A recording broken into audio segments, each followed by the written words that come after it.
तो बेटा हम डिस्कस कर रहे थे प्रोटेक्टिव फंक्शंस। इसमें हमने सेबी के price rigging, prohibits insider trading, SEBI prohibits fraudulent and unfair trade practice करा था।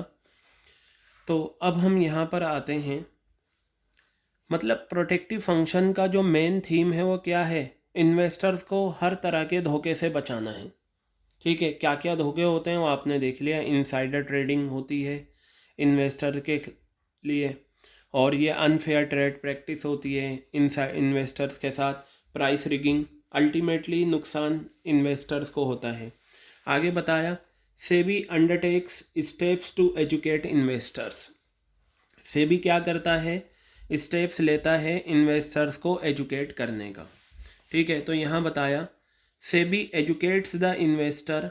सेबी एजुकेट करता है इन्वेस्टर्स को ताकि they are able to evaluate the securities of various companies and select the most profitable securities.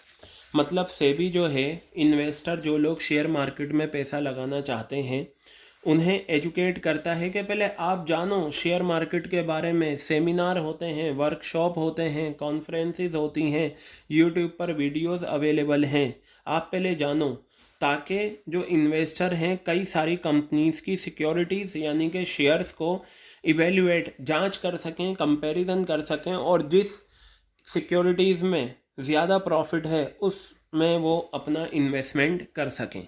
Clear हो गई बात ये? तो बेटा एक चीज़ याद रखना, शेयर मार्केट एक ऐसी मार्केट है जहाँ बिना सोचे समझे अगर आपने पैसा लगाया तो आपको बड़ा नुकसान हो सकता है। इसलिए पहले नॉलेज हासिल करो शेयर मार्केट की, धीरे धीरे यूट्यूब भरा पड़ा है इससे रिलेटेड, उसके बाद आप पैसा लगाओ शेयर मार्केट में। ठीक है, जैसे बहुत से लोग होते हैं वो क्या होते हैं, बिना पढ़कर बिना सोचे समझे शेयर मार्केट में पैसा लगा देते हैं और पता चला उनका पैसा डूब गया। आगे बताया, SEBI promotes fair practices and code of conduct. SEBI रोकता है अनफेयर ट्रेड प्रैक्टिस से और प्रमोट करता है, बढ़ावा देता है फेयर प्रैक्टिसेस। कंपनीज किसी भी तरह के धोखे में ना रखें इन्वेस्टर्स को, जो जो इन्फॉर्मेशन है सारी डिक्लेयर करें, बिल्कुल सही सही बात बताएं। तो सेबी ने कुछ कोड ऑफ कंडक्ट बना रखे हैं जो स्टॉक एक्सचेंज में जितनी भी कंपनीज ट्रेड करती हैं उन्हें वो फॉलो करना पड़ता है, अदरवाइज पनिशमेंट मिलेगी। तो यहाँ पर बताया, SEBI promotes fair practices and code of conduct in securities market by taking following steps. आप ये हटा दीजिए, बाय टेकिंग, ये जो स्टेप्स थे वो मैंने हटा दिए थे, आप बस इतना रख लीजिए कि इन सिक्योरिटीज़ मार्केट। क्लियर हो गई बात? So we have completed protective functions and regulatory functions. अब बेटा आगे हमें करना है डेवलपमेंट फंक्शंस। क्या करने हैं हमें? Development functions. तो चलिए देखते हैं डेवलपमेंट फंक्शंस क्या हैं। Training of intermediary. SEBI promotes training of intermediate. Development का मतलब ट्रेनिंग वगैरह और दूसरी चीज़ें। जो बिचौलिए होते हैं, अब बिचौलिए कौन होगा? इंटरमीडियरी, जैसे ब्रोकर्स हो गए, अंडर राइटर्स हो गए, मर्चेंट बैंकर्स हो गए, ये सब इंटरमीडियरीज हैं, इन्हें ट्रेनिंग दी जाती है। You know very well, training का सबसे बड़ा फ़ायदा ये होता है कि नई स्किल सीखने को मिल जाती हैं। तो जब नई स्किल्स खिलेंगे तो प्रमोशन, आगे बढ़ने के चांसेस ज़्यादा होते हैं। तो वही बात है, सेबी क्या करती है? ट्रेनिंग देती है इंटरमीडियरी को ताकि उनका डेवलपमेंट हो। सेबी क्या करती है? रिसर्च वर्क पर को कैरी ऑन करती है। ठीक है, SEBI carries on research work and publishing information useful to all market participants. ठीक है, तीसरा आ जाता है इंटरनेट ट्रेडिंग।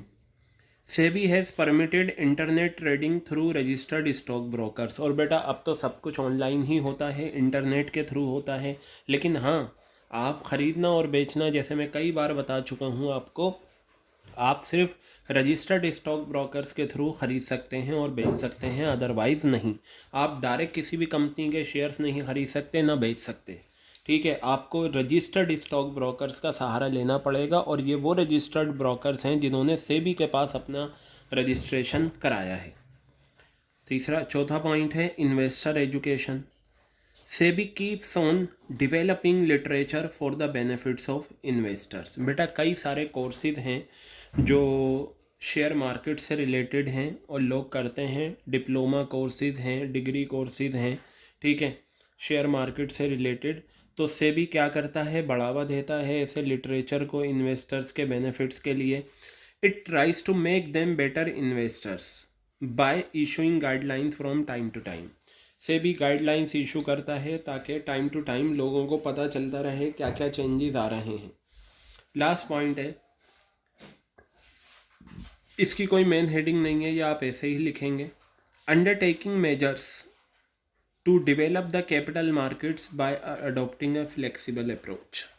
ठीक है, कैपिटल मार्केट के बारे में आप पढ़ेंगे, एक फ्लेक्सिबल अप्रोच जहाँ थोड़े बहुत चेंजेस पॉसिबल हों, तो वो मेजर्स लेना उस कैपिटल मार्केट को डेवलप करने के लिए। तो बेटा ये 3 तरह के फंक्शंस थे जो हमने करे, सेबी के रेगुलेटरी फंक्शंस, प्रोटेक्टिव फंक्शंस और डेवलपमेंट फंक्शंस। अब आगे हम बढ़ते हैं और हम देखते हैं सेबी के ऑब्जेक्टिव्स क्या हैं। वैसे अगर 1 नंबर में आता है तो आपको तो यही लिखना है, to protect the interest of investors and for the development and regulation of SEBI securities market. ये सेबी का क्या है, मेन ऑब्जेक्टिव है। बाकी कुछ और ऑब्जेक्टिव जो सेबी के हैं वो आप देखेंगे, ठीक है।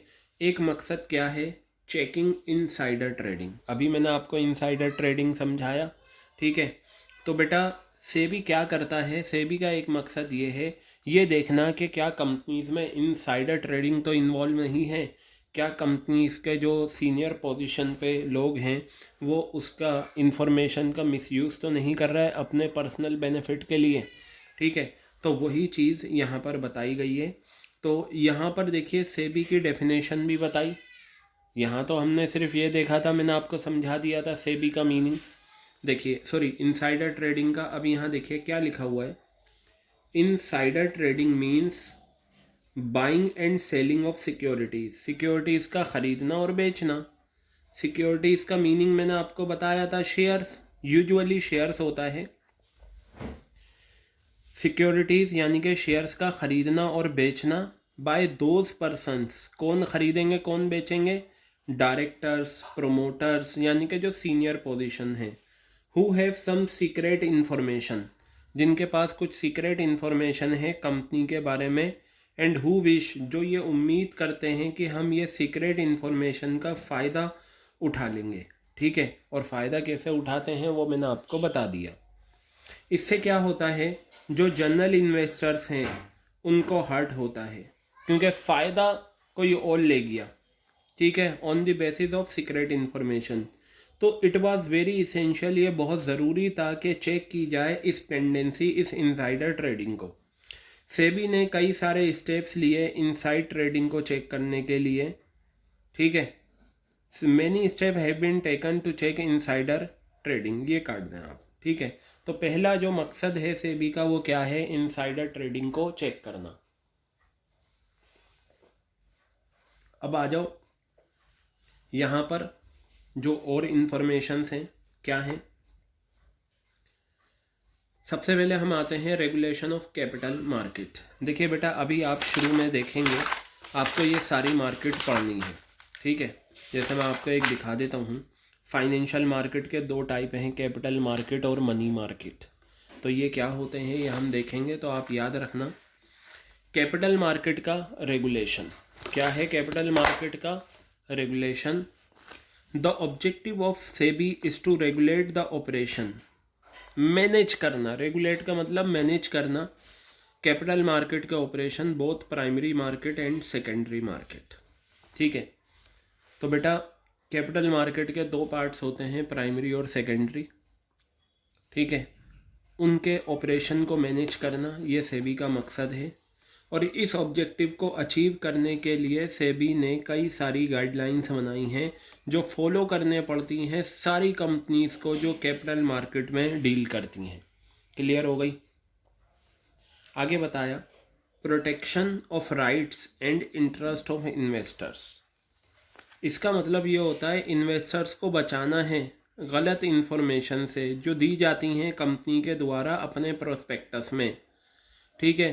Reducing the risk of delivery and payment, जो रिस्क है डिलीवरी का, पेमेंट का, कि भाई पेमेंट नहीं आ रही, अभी तक शेयर्स डिलीवर नहीं हुए, इस रिस्क को मिनिमाइज़ करना है। क्या करना है? इस रिस्क को मिनिमाइज़ करना है। क्लियर हो गई?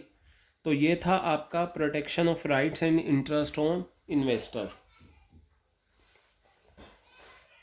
अब हम आते हैं अगले पॉइंट्स की तरफ, वो है prevention of trading mall practices. SEBI का मकसद होता है ये जो ट्रेडिंग माल प्रैक्टिसेस होती हैं स्टॉक एक्सचेंज पे, इन्हें रोकना। ये क्या होती हैं एक्टिविटीज़?